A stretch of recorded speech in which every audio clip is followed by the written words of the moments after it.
સુખડી બનાવવી બહુ જ ઈઝી છે, બધા લોકો બનાવતા જ હોય છે. પણ આજે મેં અહીંયા મારા ફેમિલી મેમ્બરની રિક્વેસ્ટ પર સુખડી બનાવી તેનો વિડીયો તમારી સાથે શેર કરું છું. તે બનાવવા માટે સૌપ્રથમ એક કડાઈમાં 1 કપ ઘઉંનો લોટ લઈ લઈશું. તેમાં અડધો કપ જેટલું ઘી ઉમેરી બધું બરોબર હલાવી લઈશું. લોટને ધીમા તાપે શેકી લઈશું. લોટ બરોબર શેકાઈ જાય અને લોટનો કલર થોડો ચેન્જ થાય, લાઇટ પિંક કલર જેવો થાય ત્યારે તેમાં 2 ચમચી દૂધ ઉમેરી લઈશું. દૂધ ઉમેરવાથી લોટ તરત ફૂલવા માંડશે. હવે લોટમાં બરોબર દૂધ મિલાવી અને દૂધ બળે ત્યાં સુધી લોટને થોડી વાર માટે શેકી લઈશું.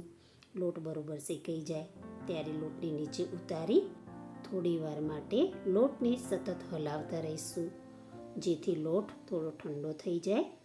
તેમાં છીણેલો અડધો કપ જેટલો ગોળ ઉમેરી લઈશું અને બધું બરોબર હલાવી લઈશું. લોટ શેકાઈ જાય તરત ગોળ ઉમેરવાથી સુખડી કડક જ બનશે. આ રીતે કરશો તો સુખડી સોફ્ટ બનશે. ગોળ લોટમાં બરોબર ભળી જાય ત્યારે મિશ્રણને આપણે પ્લેટમાં ઠારી લઈશું અને તાવેથાથી મિશ્રણને બરોબર દબાવી દઈશું અને ધારોને પણ સેટ કરી લઈશું.